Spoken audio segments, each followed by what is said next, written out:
welcome everybody. Thank you for sharing your Saturday lunch and evening with us, depending where you are. I'm Mariam. I am a photographer based in London and a model coach. I've been in the industry for 8 or 9 years now, and I've been super, super lucky to work with Rachel Peru for a real long time, with Khrystyana for a real long time. And yeah, I'm very excited to share my Saturday evening with you guys. Yeah, she's Rachel? been our agent for a few years at Bridge Models too, and Yes. photographer as well, and a great supporter. Just gonna add Yeah. that. Besides being a really, really good person. Yeah, absolutely. So I'm Rachel. I started modelling 8 years ago. I'm now 54, so I started at 46, and I've been with Bridge right from the start. And Mariam was my booker, became a mentor, and we've done some amazing shoots together. And I'm really looking forward to tonight. I'm so glad that Mariam's brought us together for this conversation. It's going to be really good. Awesome. Well, I'm Khrystyana. I've been a model for over 10 years. I stopped counting after after a certain time. What else? The founder, the mother of the Real Catwalk. And that's it. I guess I don't know what else. It's not my cup of tea to talk You about are me. a huge inspiration and reference, and you have like opened up like such a huge space for more diversity in the industry, for more inclusivity in the industry. You've created spaces that weren't there before for so many people. And so many people look up to you. So if you don't introduce yourself like that, I will do that for you any day. So thank you so That's how. much. I know you've had such a positive impact in so many people's relationship with themselves, with the industry, in so many ways. So thank you so much for everything that you've done and you continue to do. That's how I'm Khrystyana first met. I did the Real Catwalk in London, and it was just a game changer for me. Really inspiring. So don't underestimate yourself.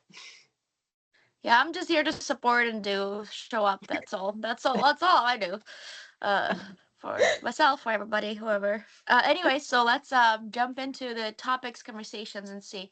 I think it's Yeah. important again, like if you're not showing your face, if you want to chit chat and ask questions, I want this to feel personally. I would love this to feel very inclusive and very Yeah. just so we feel like a conversation as opposed to just us talking things. So feel free to ask any questions, even in the back of your head, whatever you want. I feel it would be really it's a safe space to just talk. Yeah. Yeah. 100%. And this is literally why we're doing it and why we're doing it like this, as a chance for to kind of like just bridge the gap a little bit for you guys to ask those questions that maybe wouldn't know where or who to ask. And there's no silly questions, so just ask anything. Yeah. But yeah, today is for that. Today is like we wanted to bring a little bit more transparency into the content creation side of the industry. I feel like there's been like a lot of talks about the model side of the industry, how it's very glamorized, it's very romanticized, and most of all, a lot of people misunderstand a bit of the stereotypes, and there's a bit of like a difference of what actually happens in the industry and what people think that happens in the industry. So we kind of wanted to break that with the content creation, like influencer, social media landscape today. And both Rachel and Khrystyana have built incredible, really amazing communities online and have like brought together so many people and found a lot of success doing that and establishing their profiles within that. And then that's also fed positively into their modeling jobs and general opportunities. So who better to tell you about all of this, to be honest. Um, yeah, so is there anything you guys would kind of like to start sharing? I thought maybe something a bit interesting would be to start talking a little bit about the term influencer. I know that there's a lot of negative connotation about the word influencer, and you guys get called it a lot of the time. So how do you guys feel about that? How would you describe your work that you do online? You know what? I used to find it really hard. I used to almost be embarrassed about if somebody asked me what I would do. I would always say model and completely forget about the influencer part because I would cringe saying it because it did get a really bad reputation. Certainly, people just kind of think that there's, you're just out there and you're not authentic, and because there's so many people out there doing it that maybe weren't. So I kind of shied away from doing it, but now I own it, because I've always said that if I can inspire one other person maybe to feel better about their bodies, then you're influencing them, aren't you, in a really positive way. So I think I now have reframed that, and I think it's a really positive thing, and it can be a really positive thing to be an influencer. And it's your mindset, it's how you approach it, and how you show up as authentically as you can do, which, Khrystyana, that's what you do. You are your authentic self. You share the good, the bad, everything. And I think that's what's really important. And that's why maybe the influencer world in the past has had a bad rap, because people haven't showed up authentically. They've only shown the good bits of life. And obviously we all know that there's more to life than all the good bits and the glossy bits. Yeah, 100%. Khrystyana, what's been your experience with the word? I don't really say influencer. It's such a I have the same thing mind wrapped up, because I feel like there's always a stereotype, the idea of what it is, but really there's just so much. It's such a big, it's a spectrum, and you can just breathe and influence, and in a sense, like we influence everything, like butterfly effect. So you can't explain that when somebody's asking what you do, and you just. So I do say a lot of times like, oh, I'm a curve model or whatever, but I am trying to own up to the fact that I do influence as well. Plus, if they do take interest in looking at what I actually do, what my content is, then at least maybe there's a chance that it will um change their perception of idea what influencing means, because a lot of times, again, it's not when I say influencer, people are like, oh yeah, you're posing with somebody else's cars, and Yeah. that kind of idea. But it's fine. It is what it is. Just I am too. I'm kind of working through that little insecurity myself, that I'm not there at all. Mm. Yeah, I think it's interesting that that term in itself has so much kind of negative connotation, just how it's been like ripped apart and everything that people have commented about it. And obviously, like in any industry, in any space, there's like people that have positive impact and people that have or bring like toxicity or like a negative energy into it. And I feel like it's like, yeah, just like darkened the term a little bit. But you both are examples of using your influencing space in a positive way. And yeah, Rachel, just as Khrystyana, like you've made such an impact into the industry and things that just weren't there before. You've now created those spaces. So you've influenced the industry in such a amazing positive way. Yeah, I'm a big advocate for trying to like take that ownership of the word and sort of encourage the people that I work with, which luckily all have a positive impact into the industry, um to yeah, just try to give it that make people see that there is a positive side to it and it's not just kind of like hardcore selling products without any meaning behind it or any kind of care or feel for the community or feel for like morals or values and stuff. So I think you two are great examples of that, even if it's hard to Yeah. still digest kind of like the negative connotation that comes with it, Yeah, but still. there's so much. I feel like, and people here maybe perhaps they're looking. Some of you might be looking into becoming the influencer, doing the modeling, influencing. I just I always see like, okay, well, there's a what feelings does it cause for you to see for yourself? Like when you ask, okay, I wanna be on TikTok, I wanna do influencer on TikTok, or I wanna do influencing on Instagram Reels. Like what kind of feelings that come up, and then like it's so important, so precious to look at that.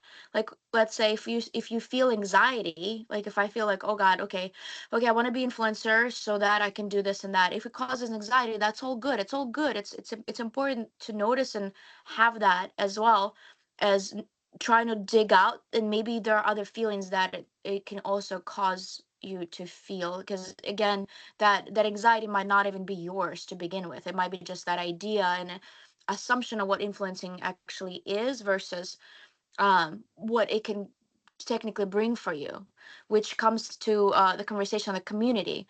Because if we only think of influencing of as of, oh my gosh, I'm a cause and effect of that, that could cause influence. But if we think about it, okay, I'm looking to build a community, so for me, when I think of influencing, or the way I'm trying to retrain my own brain, I'm thinking like, okay, like influencing means just being a friend, maybe like online.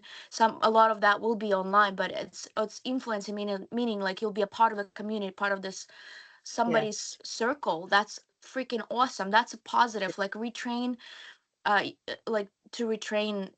Like basically got to retrain ourselves. I'm really curious what people want, what people are looking forward to in the space of like a person. I'd love to hear what the guests would, are willing, or for in the industry at least, what are they looking forward to do.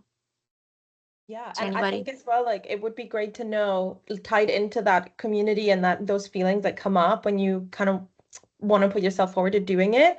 Um, I'd love to hear as well, like what kind of like your passion is, like what is like the initial, like what do you want to share, what do you want to create, like what is like the bigger sort of project in it. So Any to share. No, Oh, princess or okay. Can I? Oh, are you asking us to talk? Yeah. Yeah, go princess. So I kind of share the sentiments of Rachel and Khrystyana when it comes to the word influencer. I really don't like it that much. I'm still getting used to it. I kind of just, when people ask me what I do, I always say modeling and content creation. And if the content that I create influences people to live a better life or something about fashion or travel, then so be it. So I refer to myself more as a content creator. And what I'm looking to do with my content and what I create is kind of just inspire people to be themselves, show up in themselves, have fun and going through their journey, as well as just, just love yourself for who you are. Lately, I'm struggling with kind of how to tap into my age because I'm so pro ageism. Khrystyana known me since I started. I started at 38 and doing this, and now I'm 42, and I don't feel like I really do a lot when it comes to that space. And I kind of struggle. And I know Rachel is huge on that, which I love and adore. And what she does when it comes to that. So how do I? That's my thing. Like, how do I start talking more about Asian and how I feel about Asian, the industry and society, and how they feel about Asianism. I have ideas, but then I'm like, do I really want to do that? So I struggle with that part of my content. But what's stopping you, like when you have the idea, because if you already have the idea, what's the fact that like what's stopping you? Like what's the thought that's like stopping you from fulfilling that idea? I think it's the same thing that you and I am. Just for everybody, I started with Mariam as being my coach, and she and Khrystyana are huge on where I'm at right now, doing what I do. And we had a session, or not a session, like a catch up, not too long ago. My struggle is a lot of people say I do not look my age, so I'm like, how do I show up as somebody who's 42, but people don't believe that that's my age because of my appearance. So I struggle with creating content that still resonates to that when I don't look really like a 42-year-old person. Does that make sense? Yeah, but even that conversation that you've just said now would make perfect content to share. That you get commented all the time. And what does anyone look like at that age anyway? Why are we all put in boxes and we have to look a certain way at a certain age? So that's a perfect conversation that comes from your heart that you can share your experiences of that would get the conversation started. Okay. Okay. Thank you. Yeah. I'd love to add something. It might sound very strong, uh and like you and I were talking, sometimes I blur out stuff that just. So I think this, like, to me, I find this to be like a gem, like diamond. When I talk to people that want to talk about something, like, and it doesn't matter, especially like in the modeling, in our space, right? Like the modeling, where it's like there's a lot to do with, there's a beauty, and then that might affect that, and then the client might see that, and at this point, like, you can fit into this category, but now that they know your age, there's like a whole conversation. But what I see from you is, at least there is this sensitivity. And since their sensitivity is really like it's very sensitive topic, right? And a lot of times the sensitivity in this specific space is very much aligned with passion. Like when we talk about when something burns, like when something burns so hard, it's actually easier to charge yourself with. That's for me, like when something burns, just with the Real Catwalk, I was so hurt, or I was so sensitive around people pointing at what you gotta look like, and they had to be like this very specific small little standard. When that was the last year of Victoria's Secret show until this past, it was 6 years ago. It burned so hard. I was so sensitive, and there was so much insecurity around that I felt like the pimple squeeze. It was like a pimple squeeze so big, it was like a fountain. And so many people joined on that. So if I were to give any, if you were to ask me for advice, so I'm not giving you, but obviously it's unsolicited. I would say, because of the sensitivity around that, that's the biggest battery, and this is in a way, like that will be almost like a cause and effect in a bigger way. So I would say go big or go home, because you care.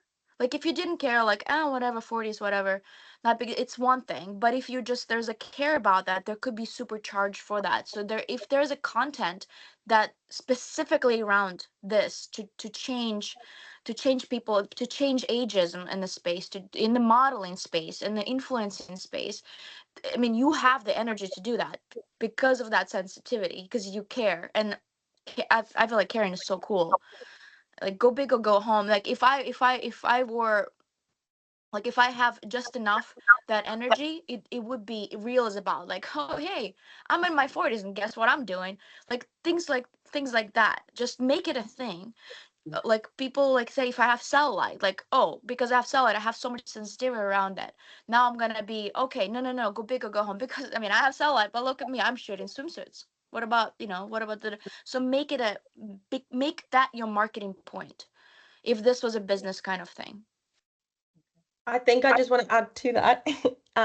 Is the storytelling like factor, which we've talked about as well before, but it's the storytelling of bringing your experience into the community and how you thread that and how you like share that. But also think that the more you share, people are going to find you are going to feel seen. A lot of women, a lot of men as well, a lot of women will struggle with the same things that you're struggling and feel like, well, I don't know how to share that, or maybe my ageism story is different to Rachel, so I won't tell mine, but Rachel's telling hers. Rachel's sharing her experience, and it will feel relevant for some people and not relevant for some other people, and that's 100% fine. But the people that it's relevant for, it just brings them all together because it's a shared experience. And Rachel's a great storyteller, so she's the voice of all those women that are having the same issues. And you can be the storyteller for those women that are aging differently maybe than Rachel or than like whatever, and they're aging like you, and they have the same question marks about people like questioning their age and their image and like not knowing like where exactly you fit. You fit what you fit because that's what you're doing incredibly well. So it's just like threading those things together in the way that you communicate it and the way that you share it. And I think that's one of the biggest successes from Rachel and Khrystyana's online communities, because they connect that story, they share that story so well that it just reaches us. When it reaches the right people, it's like they just feel seen, and that's what builds like a really strong community. And when it comes to like taking it further and making it, into opportunities and projects and aligning, commercially with brands and making it into something more, that's where your value is. Because an account that has millions of followers but has no sense of community and no sense of sort of like belonging means nothing and does not value and will never convert. And no matter what you share, it's not going to land because people are not going to feel related or connected or trusting of the person that's selling it. Everybody's selling something on Instagram, so you really have to like put yourself out there and create that bond, and people that feel seen will come, and that's your community. Yeah, I was trying to look up on my iPad the numbers. I was looking for something like how many women in the world are over 40s or in their 40s. It would be a little deep dive and it would take me more minutes than that. But at least in the United States, I see 1 in 4 American women are over 40 or like in their 40s or something like that's marketing right there. I don't know how many millions is there, but they're looking to like, oh, how like what does Princess use as a moisturizer? Like I need to know that. Like they're not gonna go into 18-year-old like to find out if I'm in my 40s. Like and this is a lot of commercials are, they'll have a maybe somebody who's in their teens or early 20s advertising, anti-wrinkle cream. Like, I'm looking and I'm like, I'm not sold. I'll look at the commercial, it's pretty nice, but I'm gonna come and go look at your page and I'll be like, ooh, what is she really using? Yeah. That's just marketing, that's just business, whatever potential, but there's a whole bunch of community that feel unseen, unheard, and they want to be seen, they want to be heard, they want to feel relatable, because I feel people want to feel relatable. And now we had that shift of relatability and everyone's more inclusive, and the space is sort of coming back to not being very inclusive. We've seen this wave as well. So we just need to, I think people need to start showing up again. Like, it need to not give up and just show up. If you have energy, if you have that energy and battery, show up. That's all. And it has to do with everybody, really. And no matter like what your story is, no matter sort of what the content focus is, like no matter what you want to share, like this applies to like whatever space you want to be in. I think that the storytelling aspect of it is the most vulnerable, because anybody, and for example, Princess, if you don't mind me using you as an example, um you've leveled up your content so much, right? Like, I've known you now for like 4 years. Like, your content is so good, you're hitting it, you're in New York, like you're doing the thing, but we're still having these conversations like, oh, it's just not quite, like something's not locking it right in, right? Like, the content is there, everything is there. It's the vulnerability side, which is the hardest side for anyone, I think, to kind of put out there. That's the side that like is going to land with people. When you match that with quality, consistent content, brands are just going to be like, she's our target audience and she has access to a whole lot more of our target audience. So like, that's what's going to connect. But also beyond like obviously making money from it and making it more like marketable is great if you want to go down the route. But even if you don't and you just want to do it for fun and without a commercial like purpose to it, bringing that community together is going to make a much more impactful experience, and you're just going to connect with the people that see you for what you do and celebrate what you do and do the same or want to do the same or enjoy what you do. And that's kind of like the funness of it all. Where the positive side of Instagram and socials is in the sharing of that positive experience of what you share. It's interesting, that word vulnerability, isn't it? Because it is, sometimes you do really feel vulnerable, and I suppose it's about learning to trust your instinct and know how vulnerable you are comfortable being, and only sharing the bits of you that you want to share. You don't have to. You're in control of that, and I think that's really important, to go through that process of really knowing how much of yourself you want to give to online. Because I don't, I am quite open on social media, but there are parts of me in my life that I won't share, that I'm made right now. I'm just not, people don't need to know about.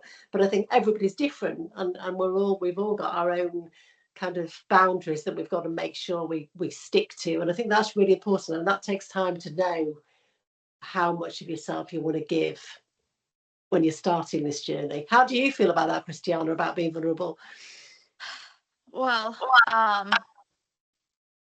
you still gotta, I still look at it. It's situational, and vulnerability. There, there's like, I have like literally 5 voices coming through my head. Like, literally, this sentence, this sentence. What do I say? Because I see people that are like, they like, oh, I hear that assignment, vulnerability, and they'll go like, like all out. But then it becomes so it depends on your goal. If your goal is in the marketing, if your goal is there's some kind of commercial success involved, then you have to look at vulnerability still as, right, I don't know, but anyway, like part of the service. It's not just like, oh, this is here, this is the thing. There's one thing to be open without any specific goal in mind. So there are a bunch of ways to go about it. But this is a wild card. If you're just going out there like all raw, all real, completely, just kind of like posting everything like just without any polishing, without any sort of packaging, there's a huge risk. There's 9 out of 10 chance that there might not be packaged enough for the eye or the spoiled eye, as I call it. Like there's a spoiled eye. We're so much like people like a lot of people that are online, we're so used to seeing certain kind of dimensions, certain kind of thing, that sometimes if it's just purely raw without any thought behind it. But for example, uh if I say a lot. And if I'm editing this video and I know I say a lot, I know that's me being raw and vulnerable. I own my But do I also know that is extremely annoying for people to bear through? If somebody wants to see a video, like the reel only should be lasting what, like 15 seconds, maybe 30 seconds. But if half of that reel is occupied by and me saying every couple of minutes or every couple of seconds, that my commercial brain will know that should be edited out.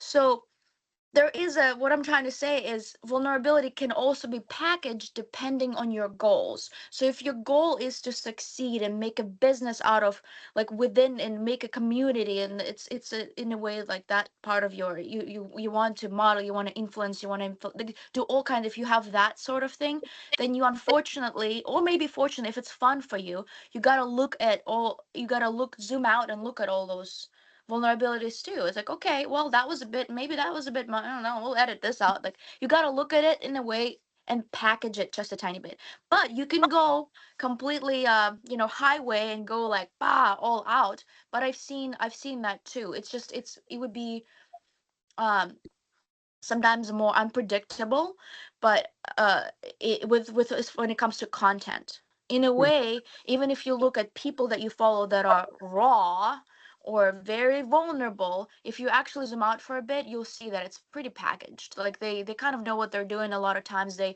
have there's almost like a strategy to it, even though those moments are real. Some people are really genuinely sharing their real, it is real. It's just it still would have, there's a thought process where they actually care for it, not because they don't care. The influencers do actually care a lot. Like they don't want to overwhelm you with too much of the vulnerability, too much. It's all kind of like cyclical in a sense. So there is a strategy to it, but like we got to look at it with a little bit more of with a kinder eye, because the viewer's eye is usually not the kindest, if you know what I mean, because people will look through, and if it's something like every couple seconds where I go, well, my day today, so usually we edit those. It's because no matter how nice of a person you are, it's, the viewer will not be always very patient. So that's what I'm saying. There is a technique to that, and we can always talk about techniques and stuff. You can be the rawest, but there's editing and packaging. That's all I want to Yeah. add. Does it sound? Is it? Yeah. Yeah, absolutely. Yeah. The amount of times that I've gone to say I'm going to share a post about something that's happened that day that has maybe kind of triggered me, it doesn't mean to say it's just one take. I probably said that about 10 times to camera before I was really happy that it came out delivered in a way that was relatable.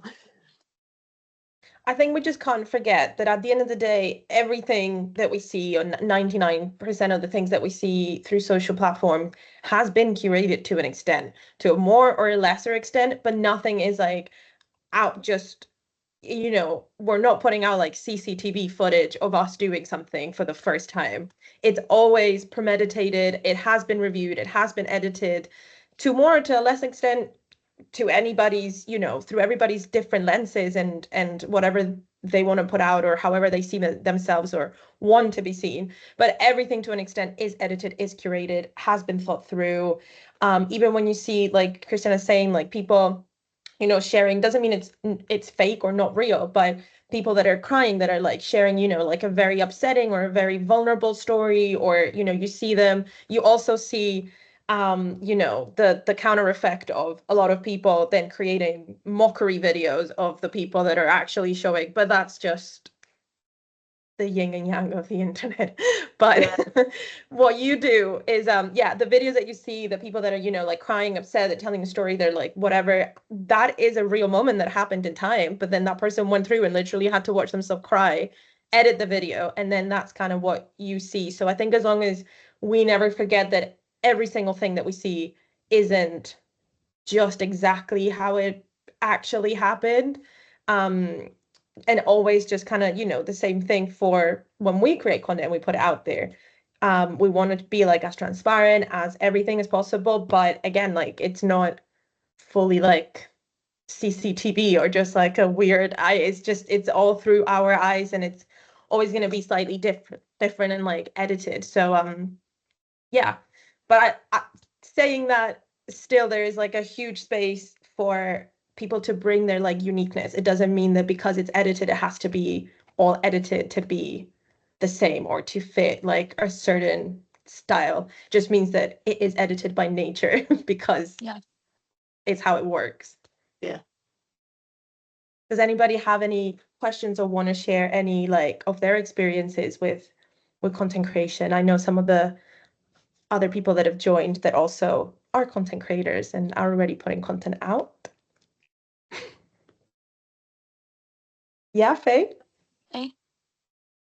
Yeah, so I've been modeling for about 5 years now, and I've only started to get into like the content creation side of things, just because I've seen how like other models and people like on Instagram, how it affects their careers in a positive way. But I've been kind of always given like a contradicting advice. Like a lot of people tell me to be personal and share my personal experiences and be raw, as you all were talking about. And then some people are like, oh, just keep it professional, keep it like just like your professional photos, editorial looks, like don't let people see other parts. But now, like that I'm leaning more into the content creation side of things, it's kind of hard for me not to share, because besides modeling, I'm a dancer and I do acting. So, and I find it's more fulfilling to share that. So I just was wondering your advice on that. I think if that feels right to you, that you share more of your kind of, because you're a rounded person, you've got different sides to you. You're not just a model. You are a dancer. You are an actor. There are all these different assets to your personality. I don't personally think there's anything wrong with sharing that and showing people, because that's what makes you unique. That's what makes you who you are. And the brand might see that and think, oh yeah, she's a cool model, but also she dances. Without sharing that, how do they find out about that? So I personally think that it's brilliant that you can share those different aspects of your personality. Okay. Yeah, I think the same. I think when it comes to like, you could say that all of those things are part of your kind of like CV, even like they all intertwine and they all support and like feed each other positively. I've seen like so many briefs, and Rachel knows this, and Khrystyana, like you guys get sent so many self-tape and request and briefs of like, oh, can you dance on camera? Can you do this? Like, could you do a little wiggle? Could you do a little blah? People knowing that you dance because that's what they see in the stories, there will be opportunities that come up that they'll be like, she is perfect for this.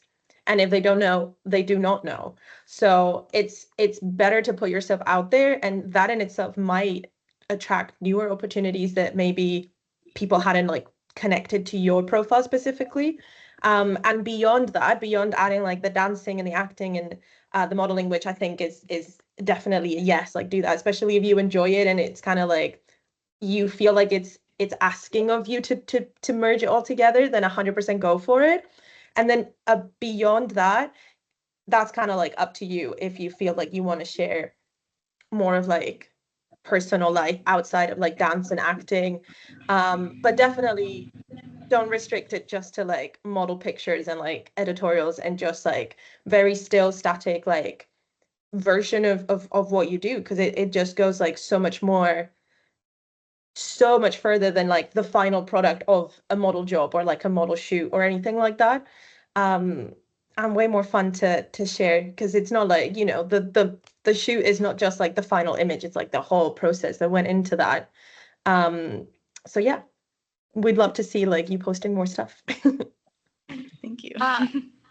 So what you were saying, people in the industry are suggesting for you to keep it all more portfolio like, or Yeah, it's like different, like I've heard both sides of the argument from different people in the industry throughout the past like 5 years.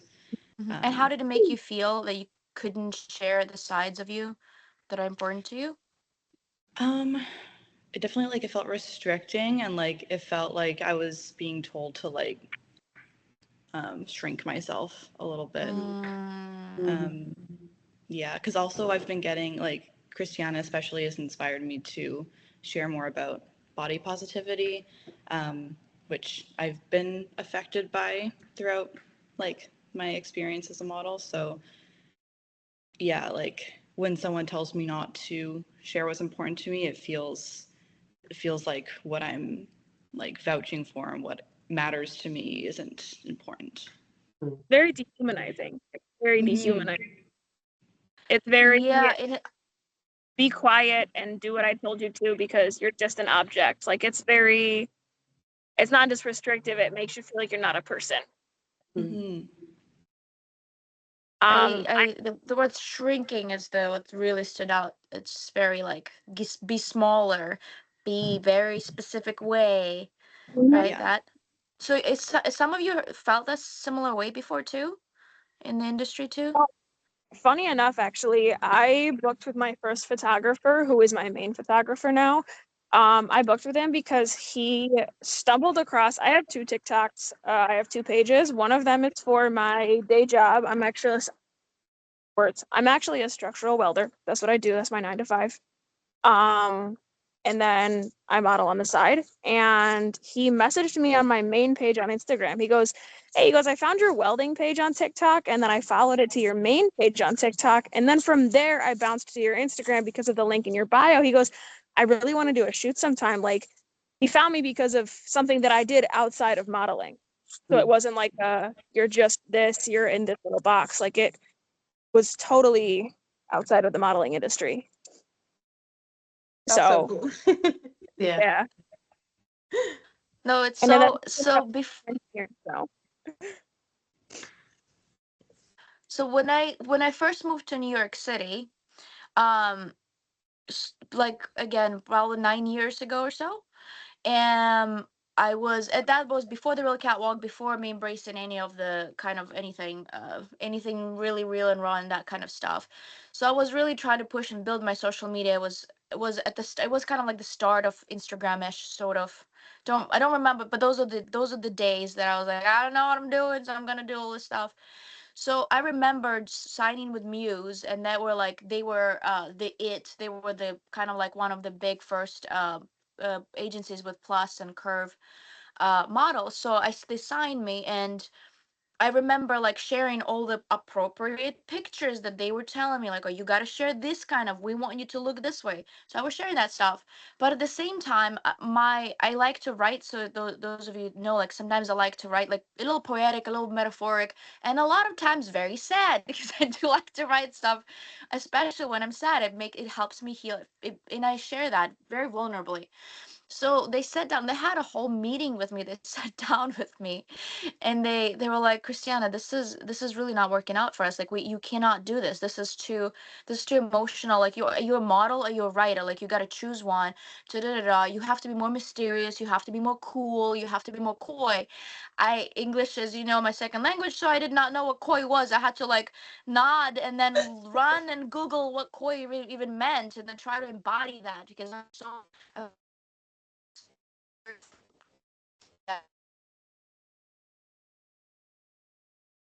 Oh, did she glitch for you guys? Oh, she's back. What is it? No, it's okay. You left us for a tiny second, but you're back.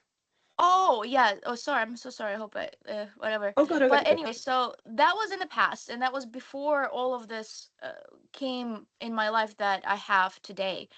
Because at some point, after so much hurt and feeling shrinking and shrinking and shrinking, I bursted out. At some point, it was just massive, massive upsetness that caused all the other good stuff. It was kind of like I don't know, like a Big Bang effect or something like that. But I came to the thought that modeling is art. First of all, modeling is art, and it's a sister to all other arts. To isolate to isolate something that you do.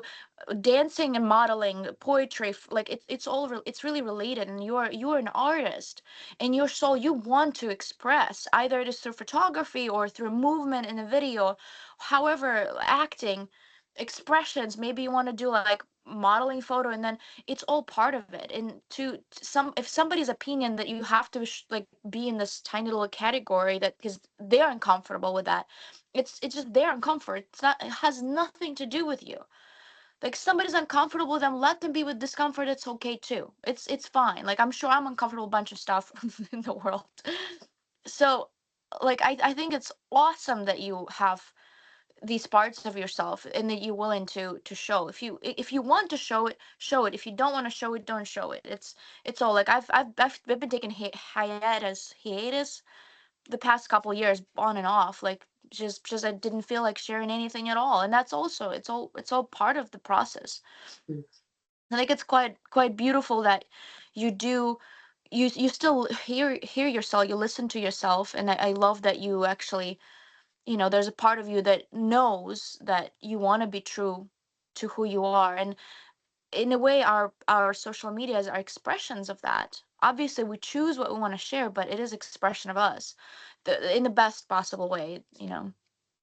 So I'd like to add as well, I think that's really nice the way that you've put it, Khrystyana, honestly. And I'm sorry to hear that the industry's made you feel small and it's like restricted you, Faye. Like, I think that's kind of like, from the three of us, Rachel, Khrystyana, and I, we literally actively work so that the industry doesn't act like that on anybody that's in it, not just the models, but just like everybody else that's involved in the industry. So we hope that going forward, you don't experience any more of those negative experiences, hopefully. And yeah, just to add as well, that when it comes to Instagram, when I say Instagram, I just mean like social platforms in general. But when it comes to socials, I just never believe that like one size fits all. And I think that for modeling as well, like especially when it comes to diversity inside the modeling spectrum, like when you're not like the sample size straight size model from like 25 years ago, maybe back then you did have to follow a certain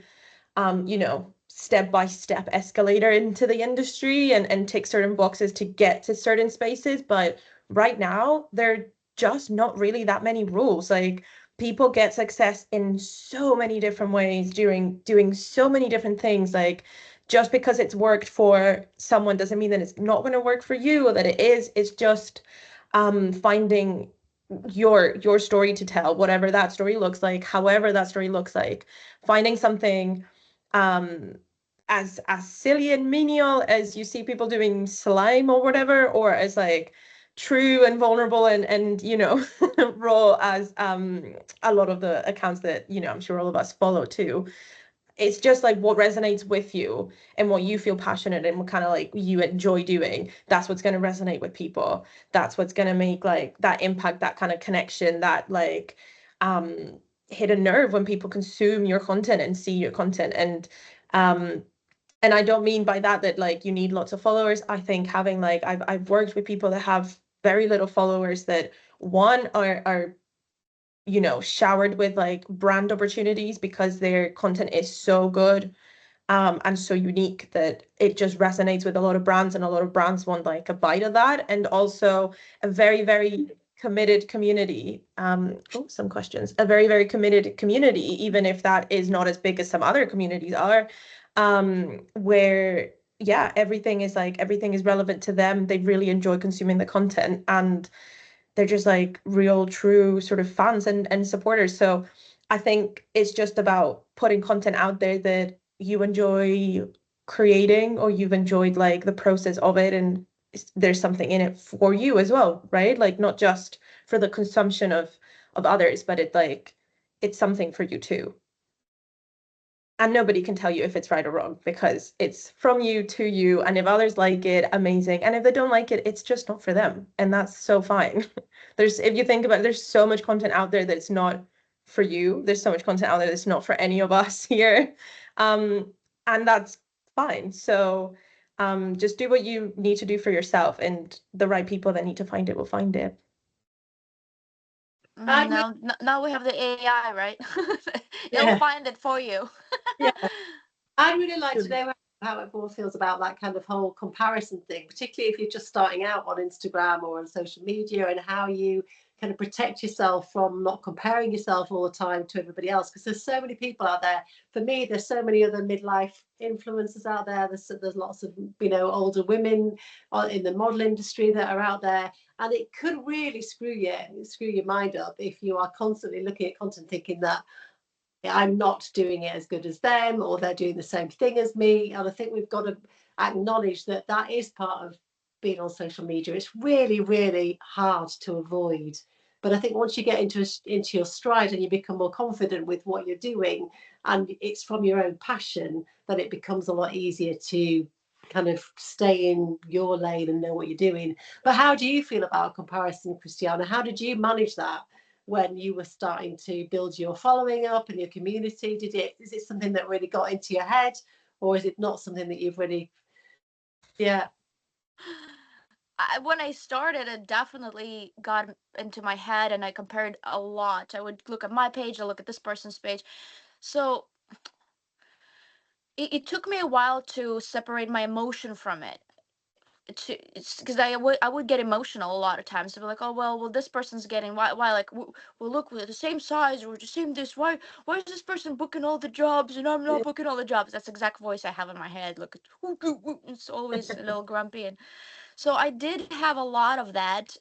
And it took me a while to be like, okay, like think about it, think business. It's not comparison for it doesn't unless it's constructive. There's absolutely no point to compare. There's no reason. When it comes to why does one brand pick one person over another, or like modeling, why they're choosing this person who looks really similar to you, there's so many details that goes to choosing, and it has nothing to do with you, or it might not even have to do with your size. It might be so tiny, such a small tiny detail. They sometimes it comes down to something as simple as let's say they're choosing three models for a shoot, and they'll already pick two models, and they're choosing between you and somebody else who sort of look alike, and all they have to do sometimes is put them side by side and be like, how does this person looks next to this person? Are they like highlighting, uplifting, or does it look like it's really how sometimes it's a contrast, sometimes it's the energy thing. It really is, we don't know the answers. There's thousands of different reasons why not me, why not right now. So falling into comparison doesn't make, there's no reason, absolutely no reason.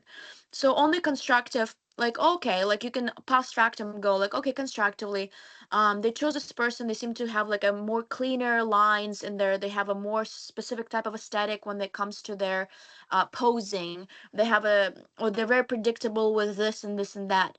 It's good to have very constructive criticism if it's helpful. The moment it becomes unhelpful, you gotta like pause, go for a walk, do something very active, preferably, so you just forget for a second. I mean, it was very difficult. I have many years of like it's like I said, I'm over 10 years of modeling, so there's a lot of mostly errors and trials, more errors than there are anything else. So just now, I feel so good when I was watching like even the latest the Victoria's Secret show that came out was like 3-4 days ago. I was a little bit nervous. I was like, okay, how am I gonna watch it? Because I remember 6 years ago watching it. I remember 7 years ago watching 8 years. I remember how the effect of it. But today I was like, wow, well I worked on my stuff. Can I actually do it without? And I was very nervous. I was really in this neutral space of like terror, like okay, is it going to trigger something that I don't want to be triggered? And I'm very sensitive. I'm okay with being triggered as well, by the way, but I was like, am I ready for this? So I watched it, and yes, I saw things that years ago would have probably, they teared me up in some ways, like oh, like well, why am I not there, or why is my friend not there, why 20 of my friends are not walking the show, why are these specific, like these things. A lot of times I asked myself, maybe back in the past, this time I was able to actually watch it without criticizing and negative eyes, I was surprised how I was able to watch it. Just to be like, okay, I see.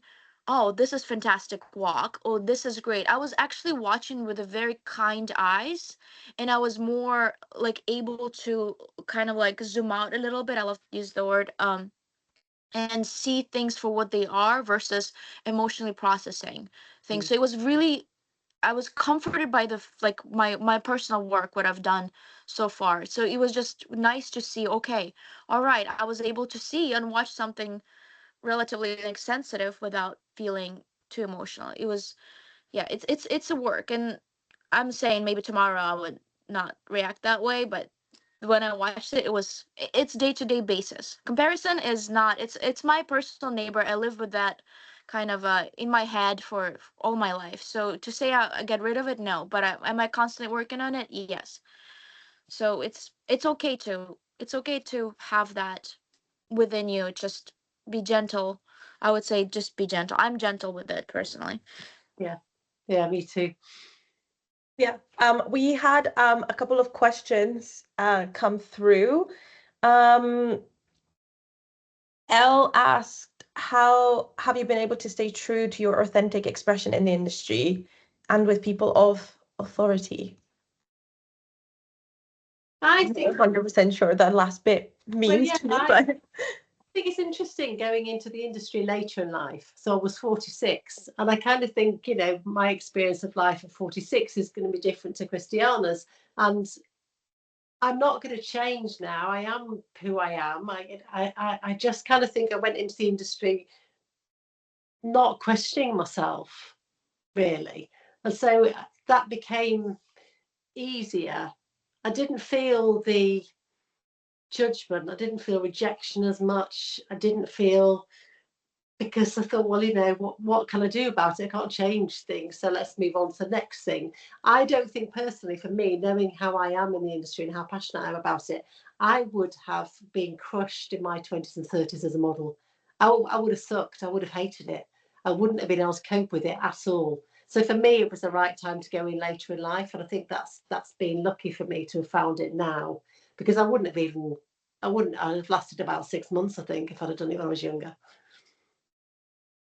yeah, I just think it just comes with that confidence and that just um reassurance of just knowing who you are and how you portray that and not caring how people see you, just knowing that like how you see yourself is just like validation enough. And if it aligns for some people, in this case, like for brands or for agencies or, you know, in the industry space, if it aligns, great. And if it doesn't, then it's not for you. I think also people really um misunderstand that sometimes when rejection comes, and sometimes, you know, I get rejection too as a creative. Like I get rejection just the same, you know, like um and it's hard to not take it personal because it's your work, it's your passion that you put yourself out there.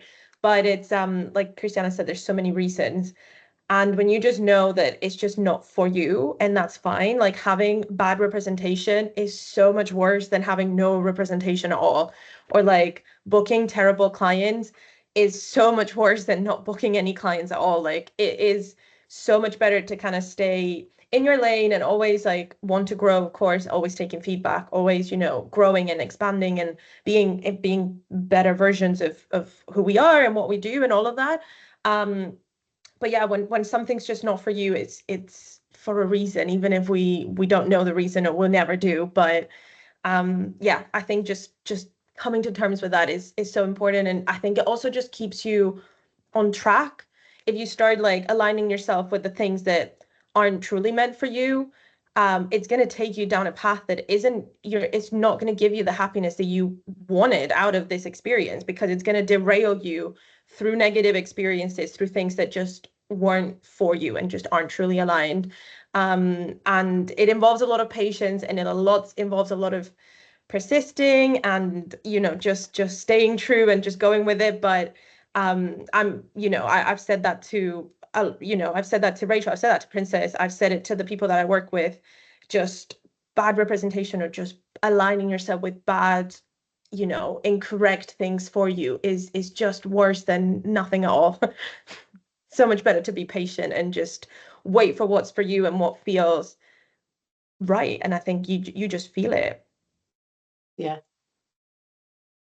I want to ask Elle, is Elle here? I think 'Cause so. I'm very curious. I'm very curious about the question. I read it a few times now, and so I love that Elle used the word authority. I'm very curious if are you here? Yeah, Maybe yes, by yes. in writing. Well, they are, yeah. Yeah, Yes. yeah. Yeah. What do you mean by authority? Like specifically for this question, what do you mean by authority? I want to know. Like people with higher authority maybe than you, like people who like own the label, for Like example. clients. Um, well, I think more so like if like people who have more power in the industry was kind of my thoughts. Agents like clients, right? Like anybody really in that space. Yeah, like I guess this question I think was coming from a place of, wanting, having interest in doing like influencing work to express my voice, but also Mm-hmm. feeling that there's that the industry, like seeing the ways that maybe people feel like they can't really express themselves because they want to fit in, or I don't know what other obligations and reasons why. Mm-hmm. Mm-hmm.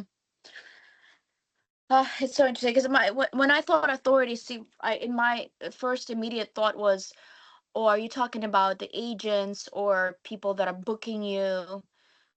So I was wrong in that assumption. So that was, yeah. So you meant more like brands or people like with labels that could potentially hire, in a sense. So so what I prepared in my head, it might not sound, but it might still align with that because I thought about the word authority, and I was wondering if the word specifically kind of shifting the perception of these people that offer these opportunities. So yes, they have these opportunities for us, and they kind of hold the key a lot of times towards where we want to go to make money or make fame or whatever.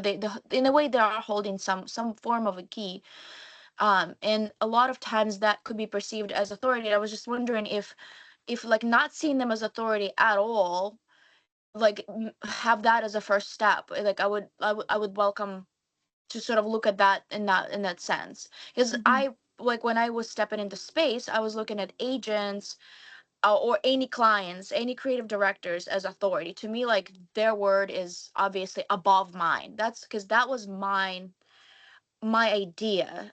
That's just I solely built in my head and probably came from the 90s or something like that, where the model was the last person everybody wanted to ask opinion of.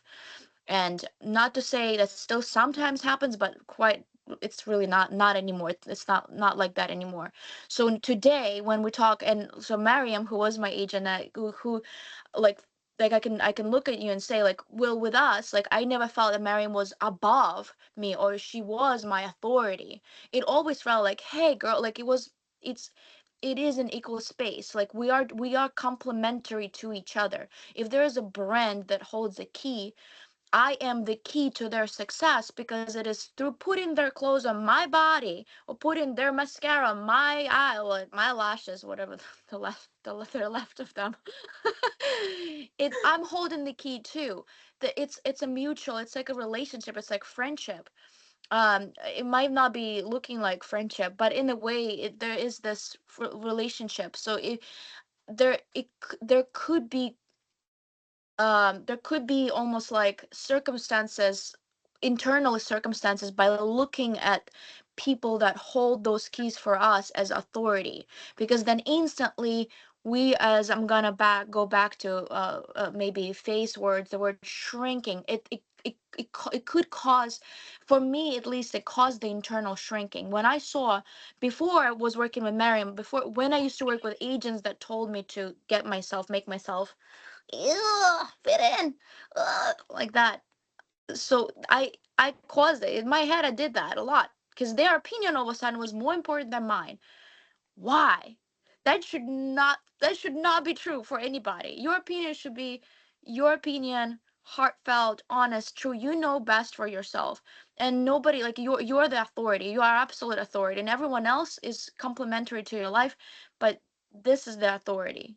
I but that's what I believe in, and I hope it maybe, I don't know, if that sort of shift. Hmm. Does it sound okay? Yeah, thank you so much. I feel like I'm really grateful that you said that, because I think so much of it is like an internal, maybe a long time like struggle of thinking that there is authority over us, and that other people get to determine, what our lives should look like. So thank you for sharing that. Yeah, you get to determine that. Yeah, Yeah, absolutely.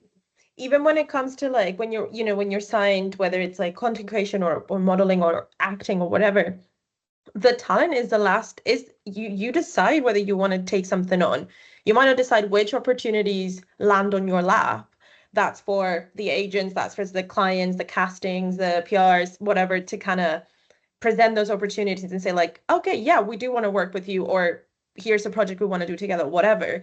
But it's always down to you to say yes or no. You're never going to be doing, just because your agent or somebody says like, oh, hey, we want to book you for X or Y, we want you to do this shoot or this or that. If that, you don't feel like that's for you, then it is absolutely your prerogative, and you are in your right to say like, thanks, but no thanks. I don't feel like this is for me. That comes with everything, if an agent or your representative, and I know you were meaning more kind of like clients and stuff. It applies to everything. It's completely down to you with every opportunity, with any proposal to decide if that's aligning, and if it doesn't, you don't need to give anybody more than a professional explanation, and that's about it. So you do have authority, you do decide. And I am a huge advocate for, and I think Rachel and I've worked a lot with Princess with this as well, about like pitching and like you taking ownership of like you going out there and like connecting with brands, building those like professional work relationships, not kind of just waiting for them to come solely to you. And that gives you like that stepping stool as well, not just you're taking some form of control and actively pursuing something and feeding, even if you're signed, if an opportunity comes, you can then pass that on to your agency. There's so many ways to do that, that involve like a more active approach, and that also feels like, taking some form of control in pushing your career and the opportunities towards where you want them to go, and you're just kind of waiting for things to come your way, whether they are or aren't maybe as aligned as you would want them to be. So that's another way, I guess, from talking about like shrinking and authority and stuff like that, to kind of take your own control and initiative, and making those steps forward yourself. And a lot of the work that I get as a photographer comes from pitching. The majority of the work that I do comes from me doing the first step and reaching out to brands, and yeah, that's, you take control of that, and then the rest is kind of up to them, and then there's rejection involved, but yeah, that has a huge positive impact as well, and you feel that empowerment too, seeing a brand that you feel connected with in some shape, and just being like, yeah, I want to work with you, so I'm going to reach out. I'm not just going to hope that you come to me. Yeah, so I hope that helps as well. It's also great, like, communicating with either it is your agents or clients as well. I think if you have some kind of base communication, it's awesome to use very trendy words, which really helpful. I know it might not be like people's favorites, but I think it's sometimes okay to say the words like, hey, like, if somebody says like, oh, we don't want you to do this, we don't want you to do dancing on your thing, da, da, da, da, you could always communicate like, first of all, you own it, right? I'm a dancer as much as I'm a model, as much as I'm a poet, as much as I'm this. But it's always like good to say the trendy word, I'm not comfortable to do this just yet, or like, I'm not comfortable. So the words like comfortable and not ready yet, those are very good diplomatic, because when we talk to clients or people we want to work with. Obviously, diplomacy and the way we speak is important, but owning who we are is a first step. Because once you own who you are, like, this is what I have, like, well, sorry, I'm not, you know, because if they're not going to negotiate, if you have somebody coming to work on your house, contractor, like, you're not going to, like, they came in to do this one thing for you. You're not going to negotiate, like, well, because you do plumbing on the side, I don't think you can do my, you can't fix my roof. Like, they're not going to do that. That's bizarre. Like, why would anyone negotiate? Like, just because you do this other thing, all of a sudden you're less. No, you're more, because you can do all this 5 billion things that you also do besides modeling, besides talking about this and that. Like, that's just that backward thinking. Like, if They're somebody can assets. do both and they do pretty good job at couple of, that's awesome. So I think that owning it, like, hey, this is what I do, like, that I understand that you're not comfortable with me doing this and this and that, but hey, like, I do a pretty good job, like, let's work together. And also just ask Positivity, them like, believe in why. yourself. Yeah, and ask them, like, if you get asked, like, oh, don't put like the dancing videos or the acting videos, just to use as an example, just ask them why. Just see, like, trying to not necessarily because you've decided to give in and like take them off your page, but just to kind of understand what is it that they're seeing, and maybe there's even somewhere in between, right? Like, oh, it's just because the dancing videos are really low quality, so it's like bringing that, it's like, oh, okay, so that's like actual feedback. Let me go away and create some great quality dancing videos. I can work on that. So maybe it wasn't such a black and white, like, we don't want the videos and that's it. So it's just about communicating professionally, diplomatically. You can still say exactly what you want to say in the correct way for the setting, and just to keep those relationships and just to build forward. At the end of the day, it's in everybody's interest for the talent to be working. So the talent's not working, the agency's not making money, and it just doesn't work. So going back to what Khrystyana said, like, the agents aren't above you. They have maybe advice and they can give you direction, and they can feed all of that to you, but it doesn't come from above. It comes from working together. So you go into that relationship with that approach of, like, okay, maybe you were a bit blunt into like taking my dancing videos up, but tell me why, and let me understand kind of how you see them before I follow your advice or whatever. And yeah, you'd be surprised, like, where the feedback can go to, and how much you can improve. We're getting another question. How do you build community online on your platform? Another question is, what's the best way for a model to approach brands? And Maggie said, it's important to remember that people of authority are humans as well, and just coming from their experience. So it's about bridging options. And if that doesn't work, it's not the right relationship. 100%. Yeah. Yeah. Okay. Building community online and best way to approach brands. Shall we? Oh, and how do you manage posting and making content when you're not good at making any content? When you're not go out? Oh, good. Okay.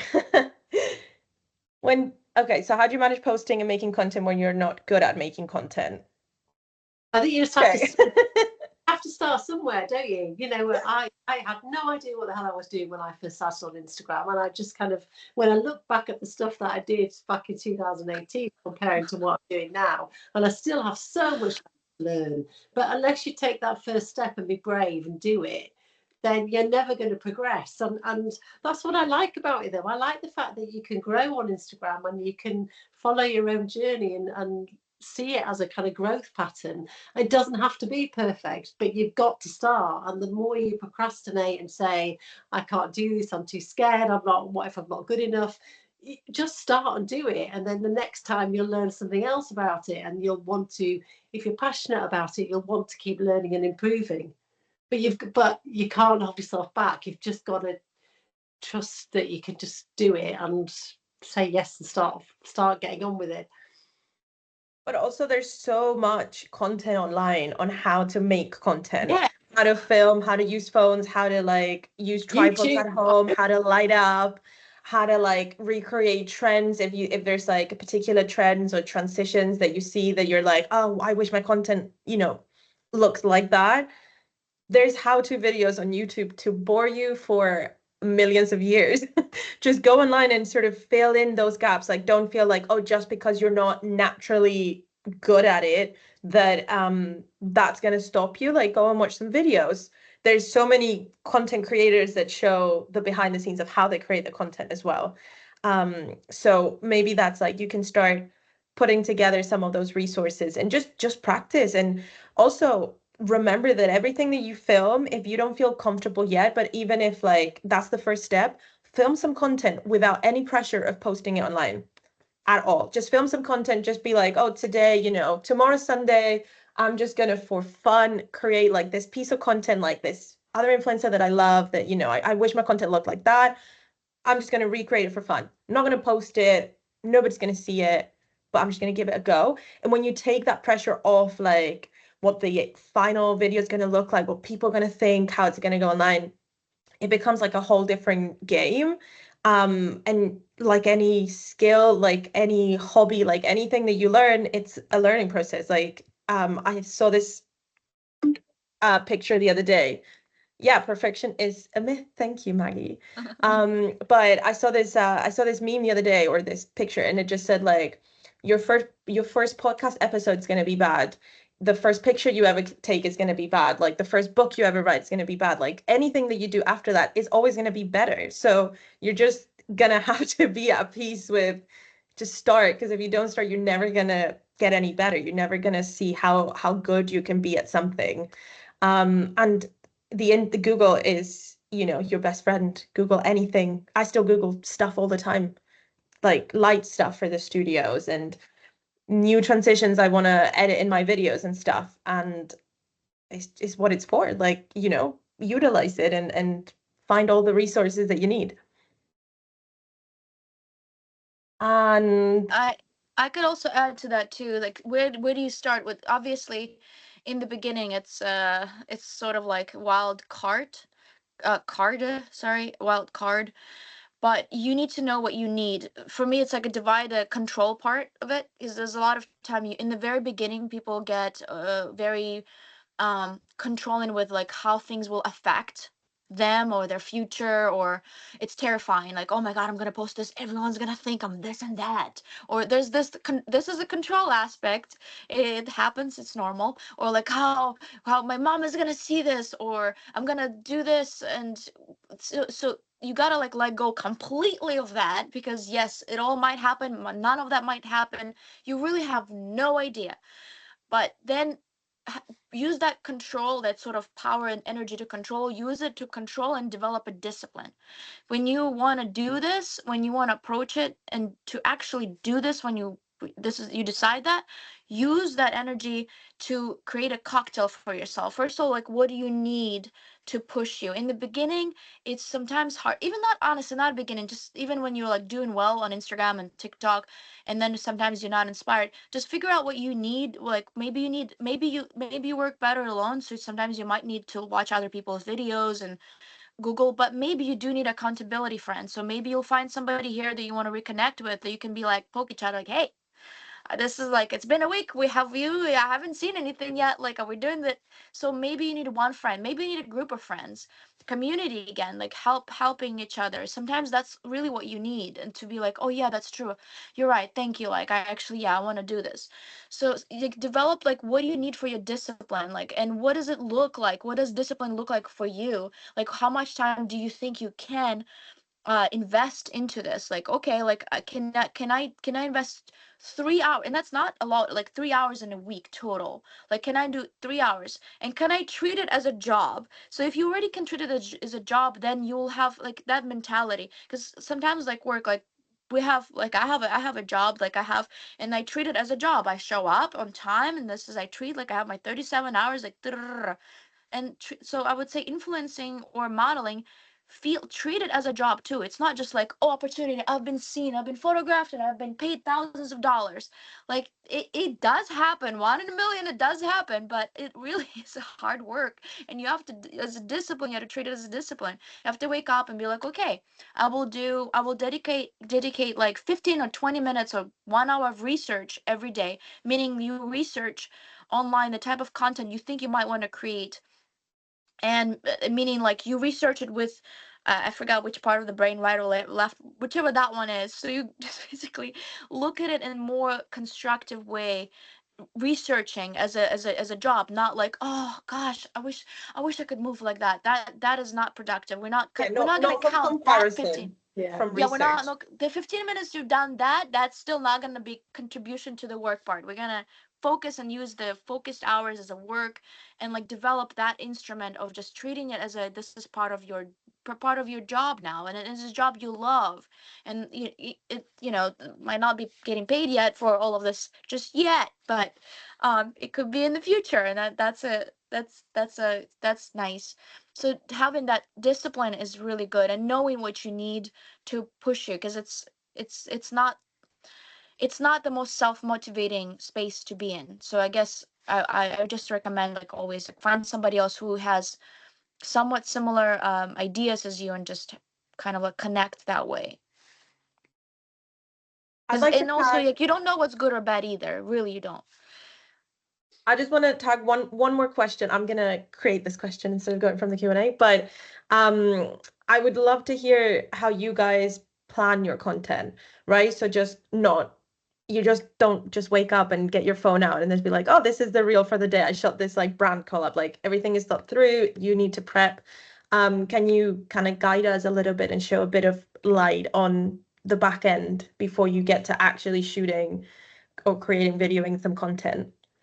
I'm going to be really honest here, and Mariam will kill me, but I am so sporadic with my planning of my content. I am a nightmare. I can be on it. Some months I'm really super organised, and obviously if there's brands involved, then you have to be. So I've got a schedule. But when it comes to my organic stuff, sometimes it is just how I wake up that day, and I'll think I want to share something about this. And so I'll just create it on the day. I am trying to be much more scheduled about my content, but I'm really bad. I am not a good example of how you should be planning stuff. Okay.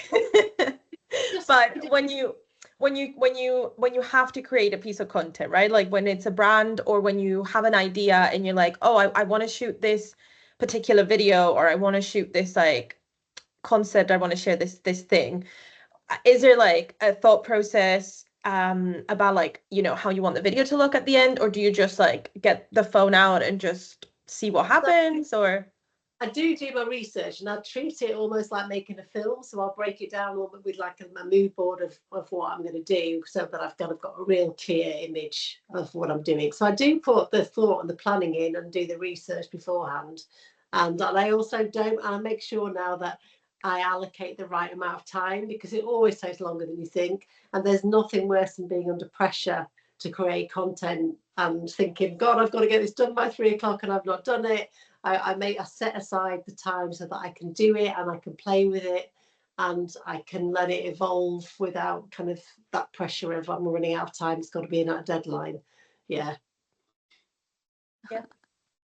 someone, Anna just said, Rachel, the things you share are great, a good mixture of your model work and other stuff.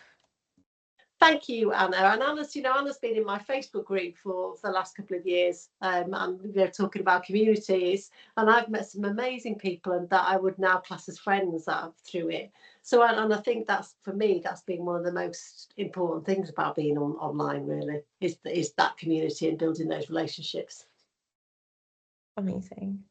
And Khrystyana, any tips or insights from you on how you plan or how you shoot your content? Well, there's the content that kind of like work related, or something that so there I push different ways. It's it's a very same as Rachel. I do it very sporadic. So I'm like, I feel like that's the time. I'll post this. Oh, that feels good. So a lot of times it is very intuitive. And again, I do believe that I have been sort of this hiatus. Sorry, I cannot say that word correct, but sort of like a little bit under, just hiding a tiny bit. Usually summers I do. But when I'm feeling like I'm coming back, there's a whole another then I reprogram myself of what I know that I want to see on my personal page, or what I feel like I'm ready to share. So I do plan out a little bit. So for me, is I need to know, okay, this is what my friends want to see. Also, like for me, I know that I want to get this content. I want to work with these people. So I do sometimes have to like pre-plan with people, and you and maybe I'll search for actually these clients and do something to appeal in a way that's but still appeal to these potential clients. So I always Is she cutting out for you guys too? Yeah. Lost you. try to be a lot I didn't want to cut I off. want to be what is it? Sorry, Khrystyana, you are like really cutting out.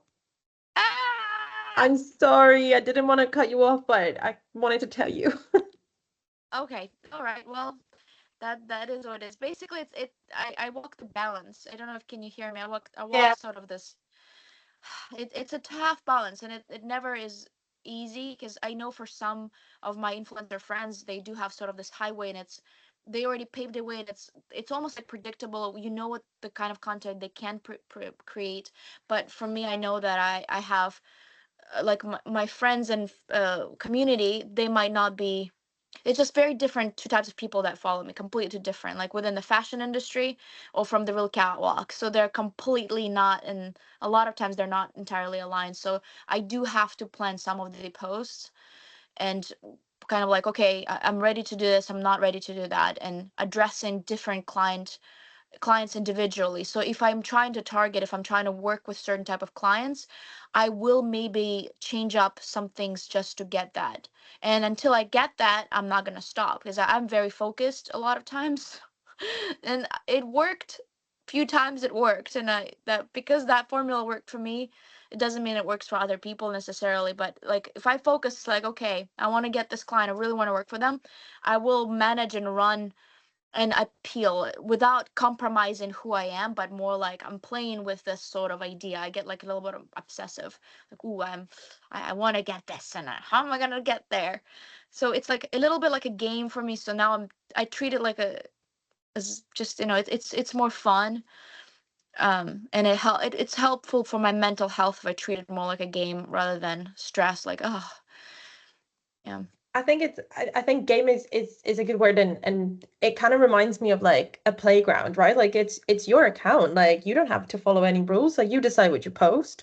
You're not under like a brand account, you're not under a publication. Like it's your profile, your personal profile. So you get to really make the rules, and you need to obviously, like, you're a professional model, people are going to come to you, people are going to check your profile. It has to still be at a level of, it still has to tick certain boxes, it still has to stay professional, and it has to stay, tuned to what you do, and all of that. But within that, you can do what you want, and you make your own rules, and like you can have fun doing it. And I think that's again what kind of resonates the most with people, and obviously with clients, because you can turn them around by kind of reflecting what you want on your profile, which I think is one of the magical parts of social media, and a great example of how that feeds into the modeling as well. So yeah, that's really cool that that's worked for you before.